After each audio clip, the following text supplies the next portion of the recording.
do meu canal! E aí, tudo bem com vocês? Galera, vocês já ouviram falar sobre climograma?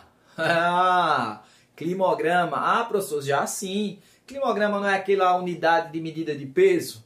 Nananina não, errou! Estou falando sobre climograma, que é um gráfico relacionado aos climas. Caiu, obviamente, já em questões do Enem, em várias questões vestibulares. Nessa aula de hoje, nós vamos falar sobre climas do Brasil.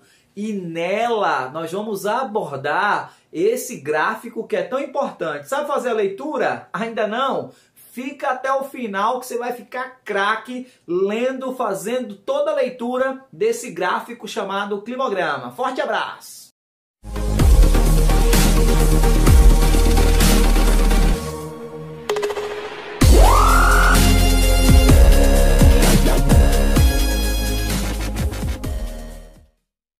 Nós de novo por aqui, hein? Galerinha do meu canal, beleza? Não esquece de se inscrever no canal, tá bom? Dá aquele like, fortalece o nosso trabalho. Nós contamos aí, obviamente, com a audiência, com a visibilidade de vocês. Compartilha. É óbvio que quando você curte, o algoritmo do YouTube, ele dá a entender que realmente o material tem sido bom, que tem sido agradável para quem está assistindo. Caso tenha alguma crítica, caso tenha alguma colocação, pode assim comentar embaixo, beleza? Toda sugestão é bem-vinda, toda sugestão é válida e nós vamos com certeza trabalhar para aperfeiçoar e entregar para vocês cada vez mais um material de qualidade que vocês tanto merecem, beleza? Galerinha, nessa aula de hoje nós vamos falar sobre estritamente os climas do Brasil. E obviamente, quando nós falamos sobre climas do Brasil, é óbvio que vocês já têm conhecimento sobre climas. E nós já trabalhamos algumas perspectivas sobre os climas. Galera, a palavra clima ela está relacionada ao eixo de inclinação da Terra. A Terra possui um eixo de inclinação e a distribuição de iluminação da Terra, o Sol obviamente incide sobre a Terra, e há uma distribuição dessa iluminação no globo terrestre, fazendo com que haja uma distribuição desigual. E é justamente a desigualdade da distribuição da iluminação solar que vai trazer diferentes tipos de climas. Nós já vimos que há uma diferença clara entre o tempo e o clima. Qual é a diferença básica? Tempo é um fenômeno atmosférico momentâneo. O que seria isso? É um fenômeno em que estará condicionado àquele fator atmosférico do momento. Então, automaticamente, se está chovendo, o tempo está chuvoso. Que descoberta, hein? Se está estiado, o tempo está estiado. É nada. Então, é aquele momento atmosférico. O clima não. O clima é a sucessão habitual dos diferentes tipos de tempo. Então, o clima, para se determinar o clima de uma região, se ele é tropical, se ele é subtropical, se ele é tropical de altitude, se ele é tropical úmido, se ele é tropical semiárido ou se ele é equatorial, precisa de 30 a 35 anos para se determinar o clima de uma região. É por isso que estudar climatologia, obviamente, requer muito da sua paciência, requer muito da análise, principalmente das mudanças atmosféricas. Então, basicamente, a diferença é essa. Tempo relaciona o fenômeno atmosférico momentâneo. Já o clima é a sucessão habitual dos diferentes tipos de tempos. E hoje, nessa aula, nós vamos estudar sobre o Brasil. Como vocês podem ver aqui no mapa, o Brasil tem diferentes tipos de climas. Mas a primeira pergunta para vocês anotarem é: o Brasil, ele tem esses diferentes tipos de clima por quê? E aí, obviamente, a primeira resposta é por causa da sua grande extensão territorial. Então, devido ao Brasil ser um país enorme, um país continental, gigante, com mais de 8,5 milhões de quilômetros quadrados, isso permite ao Brasil não só diferentes tipos de climas, como também diferentes tipos de paisagens. O Brasil, notadamente, é um país continente. Por isso nós temos, obviamente, desde o Apoque ao Arroio Chuí, ou seja, do norte ao sul, nós vamos ter diferentes tipos climáticos. O Brasil tem mais de 4.000 quilômetros de norte a sul e de leste a oeste, fazendo com que sejamos grandes, tanto no aspecto latitudinal quanto longitudinal. E aí está a primeira grande questão. O primeiro fator determinante para os diferentes tipos de climas do Brasil é este. Notem na tela a palavra latitude. O que é a latitude? É a distância em graus em relação à linha do Equador. Notem, o Brasil ele está 7% da sua área no hemisfério norte e 93% no hemisfério sul. Então o Brasil ele é cortado pela linha do Equador. E é justamente nessa porção o primeiro tipo climático que nós concebemos no Brasil, que é o clima equatorial. Então, fatalmente, a latitude já determina para a gente o primeiro clima do território brasileiro, que é o clima equatorial, que tem como característica ser um clima quente e úmido, com obviamente um adensamento florestal, e é o clima que abrange toda a região norte do Brasil, beleza? Galera, além, claro, do clima equatorial, fator latitude, nós temos o clima tropical. Vocês percebem aqui, existe uma linha, esta linha é chamada de Trópico de Capricórnio, e nós percebemos que nessa linha existe uma região em que seremos toda a faixa tropical. Entre a linha do Equador e o Trópico de Capricórnio, nós temos uma faixa intertropical. Então, por isso que o Jorge Benjor solta a música aí. Eu moro num país tropical. Isso aí! Então, o Brasil tem como característica na sua música um país tropical. Vai lá, toca de novo aí o som. Eu moro num país tropical. Ok? Beleza, produção? Então nós já percebemos aí que o Brasil tem uma tropicalidade, ou seja, vem da faixa equatorial até a zona tropical. Nessa área, que é da maior abrangência do Brasil, predomina o clima tropical. Galera, anotem isso daí, ó. O clima tropical brasileiro possui variações. Quais são as variações do clima tropical brasileiro? Nós temos o clima tropical de altitude, predominando no sudeste brasileiro, sul e sudeste, principalmente sudeste brasileiro, nas regiões dos mares de morro. Nós temos o clima tropical úmido, domina na faixa litorânea, e nós temos o tropical semiárido.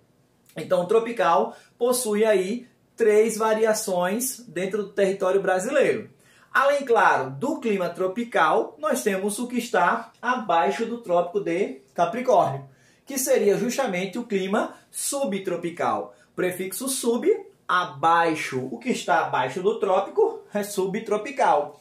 É o clima em que é perceptível as 4 estações do ano. Então é justamente no sul do Brasil onde se percebe o verão, o inverno, o outono e a primavera. As 4 estações do ano são possíveis ser sentidas porque está bem distante da linha do Equador. Então, galera, primeira dica, falou em climas, regiões próximas à linha do Equador, não se percebe muito as diferenças das 4 estações do ano. À medida que você se distancia, seja ao norte para climas temperados, seja ao sul para subtropicais, você vai perceber as 4 estações do ano. Então, o primeiro fator, galera, importantíssimo para a gente entender o clima brasileiro é, sem sombra de dúvida, o fator latitude, beleza? Outro grande fator que envolve o Brasil seria o fator altitude. Onde é que nós temos a predominância da altitude? Nós temos a predominância na região sudeste do Brasil.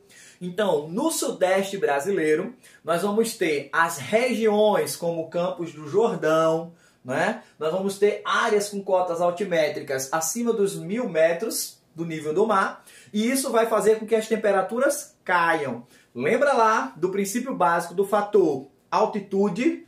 Quanto maior a altitude, menor será a pressão atmosférica. E quanto menor for a altitude, maior será a pressão atmosférica. Seria inversamente proporcional. Quanto maior é que é a altitude, menor será a pressão. Quanto menor é a altitude, maior será a pressão atmosférica. E isso se deve, obviamente, à camada de gases que nós temos que envolve a Terra, chamada de atmosfera, e ela exerce um peso sobre a Terra, sobre a superfície terrestre. Então, quanto mais atmosfera eu tenho, mais irradiação, mais aquecimento eu terei. Quanto menos atmosfera eu tenho, menos irradiação, menos aquecimento eu terei. Portanto, o fator altitude é preponderante, principalmente no sudeste brasileiro, pois é nele que nós encontramos o clima tropical de altitude. Galera, além, claro, do clima tropical de altitude, nós vamos ter o fator altitude como sendo um dos grandes influenciadores nesta região do Brasil. Mas é óbvio que o Brasil tem tipicamente como característica um relevo baixo, porque o relevo brasileiro é um relevo considerado senil, ou seja, um relevo velho, bastante desgastado. Então, o clima tropical de altitude só tem em uma determinada área ali, ou pouquíssimas áreas do território brasileiro, que obviamente não abrange o seu grande território. Então, nós já temos o fator latitude e o fator altitude. Além, claro, do fator altitude, nós temos o fator das massas de ar. E elas são o fator mais importante na dinâmica climática do território brasileiro. O primeira massa de ar e importantíssima massa de ar é essa massa aqui que nós chamamos massa equatorial continental. Galera, em outra aula nós falávamos sobre as massas atuantes no território brasileiro. Se vocês não lembram, tá bom? Vai aparecer aqui o cardzinho remontando as aulas sobre os fatores climáticos no mundo. E lá eu cito sobre as principais massas de ar. Mas nessa aula a gente aborda aqui também. Quais são as 5 principais massas de ar? Já dei a dica. São 5. Quais são elas? Nós temos a massa equatorial continental, a massa equatorial atlântica, a massa tropical continental, a massa tropical atlântica e, por último, também não menos importante, a massa polar atlântica. Essas 5 massas de ar, elas atuam diretamente no Brasil. E o que são massas de ar? São bolsões de ar enormes, com quilômetros de diâmetros e toneladas de peso. Elas andam em todo o globo, elas andam circulando, elas não são estáticas, elas vivem em constante movimento. E aonde elas chegam, elas vão mudar as características climáticas, pois elas trazem as características da onde elas se originaram. Opa, dica boa aí, ó. Já aprendemos sobre a latitude, sobre a altitude, estamos falando sobre as massas de ar. Então, se ela ganha a característica de onde ela se origina, pergunta. Se ela se origina em um lugar frio, essa massa será uma massa de ar fria. Se ela se origina em um lugar quente, essa massa de ar será quente. Se ela se origina em um lugar úmido, essa massa de ar será úmida. Se se origina em um lugar seco, essa massa de ar será seca. Então vamos aqui, ó, como vocês estão vendo aqui, vamos destacar essas 5 massas de ar. Galera, a primeira massa que eu trago para vocês é a massa tropical continental. Por que essa massa tropical continental ela é quente? Porque ela surgiu no trópico. Ela tem como característica para vocês ser seca ou úmida? Ela é seca, porque ela surge no continente. Então a origem dela não permite carregar a umidade, uma região que é continental. Se você pegar do outro lado, nós temos a massa tropical atlântica. Ela é quente por ser tropical, mas ela carrega a umidade do Oceano Atlântico. Então ela tem como característica ser quente e úmida. Acima nós temos a massa equatorial atlântica. Ora, sem sombra de dúvida, quente e também úmida. E como você classificaria a massa equatorial atlântica? Aliás, a massa equatorial continental. Como você classificaria? E aí? Ah, você marcou seca? Errou! É óbvio que ela é úmida. Por quê? Já havia falado em aulas anteriores. Ela é úmida porque ela carrega a umidade do rio Amazonas, que funcionaria mais ou menos como um grande oceano ou um mar, que obviamente enviaria umidade para essa massa que surgiu no continente. Portanto, ela é quente e úmida. Então, massa equatorial continental, quente e úmida. Massa equatorial atlântica, quente e úmida. Massa tropical continental, quente e seca. A única que é seca no Brasil. Massa tropical atlântica, quente e úmida. Por último, não menos importante, e deixei-a por último para dar uma ênfase nela, a massa polar atlântica. O próprio nome já está dizendo, ela vem do Polo Sul, ou seja, bastante fria e carregada de umidade do Oceano Atlântico. Quais serão as consequências evidenciadas nela no Brasil? Elas vão trazer a umidade. E quando elas trazem a umidade, geralmente no período do inverno no hemisfério sul, e quando nós analisamos o inverno no hemisfério sul, ou seja, dos meses de junho até setembro, nós vamos ter o inverno no hemisfério sul. Então ela avança, obviamente, do sul até a região nordeste.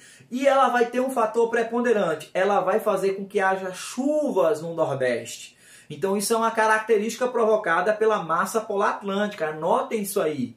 Galera, o fenômeno que faz com que no nordeste brasileiro chova-se mais no inverno é o fenômeno da massa polar atlântica, que ela provoca as quedas de temperatura, ou seja, faz com que as temperaturas diminuam, provocando frentes, chuvas frontais. Por que são chuvas frontais? Porque é o encontro de massas de ar, então ela vai causar frentes.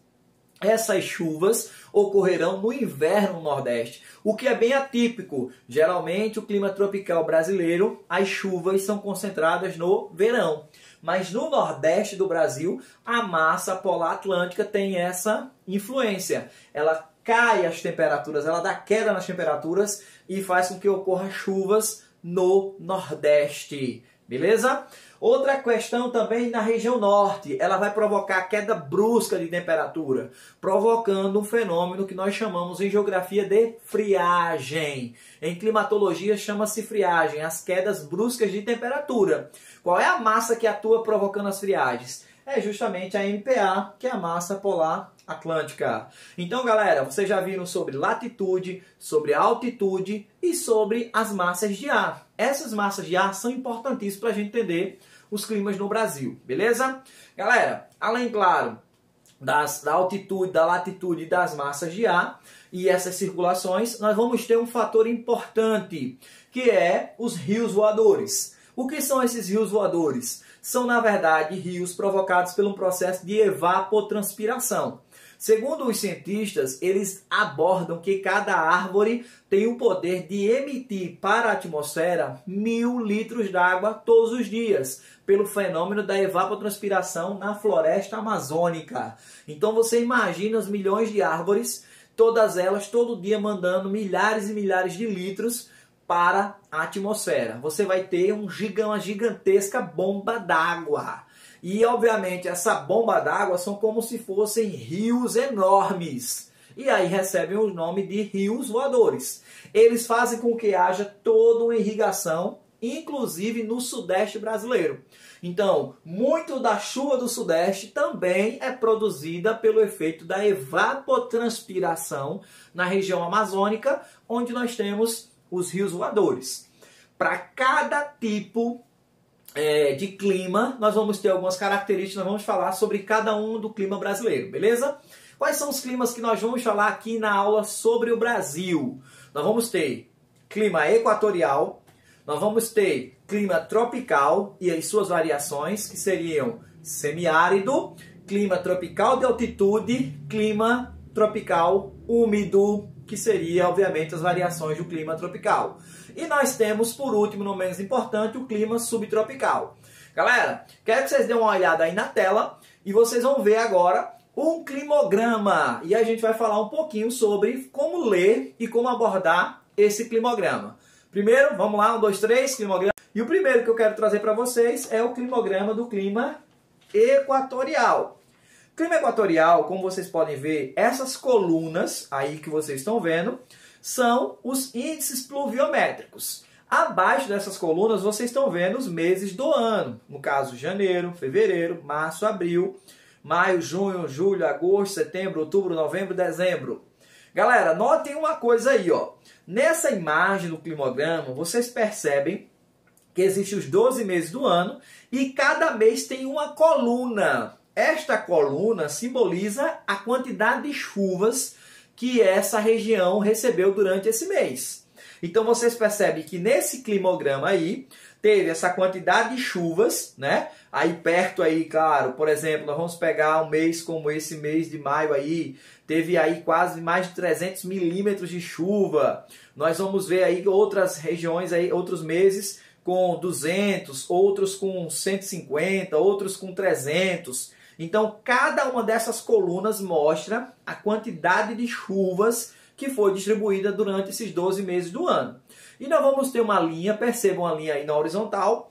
Essa linha, ela vai mostrar as temperaturas, as médias térmicas. Notem que eu tenho de um lado os índices, os milímetros, ou seja, a quantidade de chuvas, e do outro eu tenho as temperaturas, ou seja, a quantidade de insolação, de temperatura que fez durante esses meses. Então, notem uma coisa, no clima equatorial nós percebemos pouca variação térmica.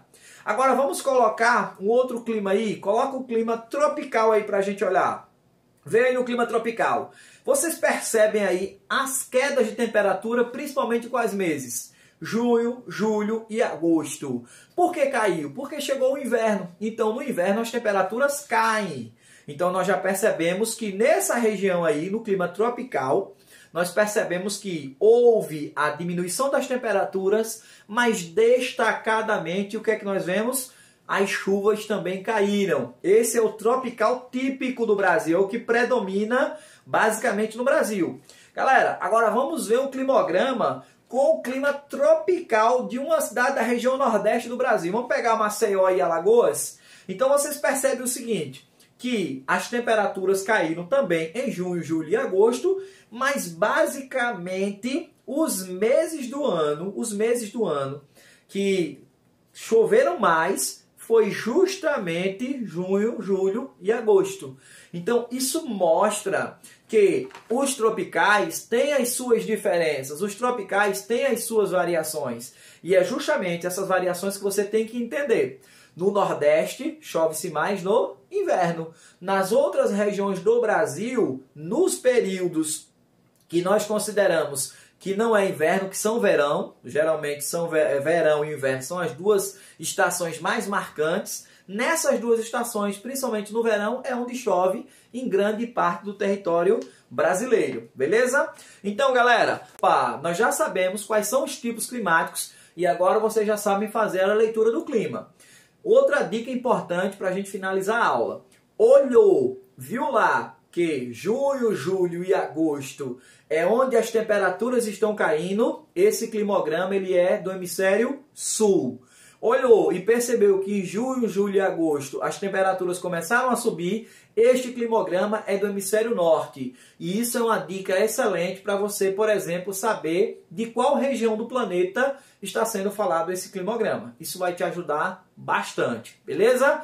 Galera, quero agradecer a todos e daremos continuidade nas próximas aulas para arrematar sobre vegetação no Brasil. Galera, muito obrigado, forte abraço!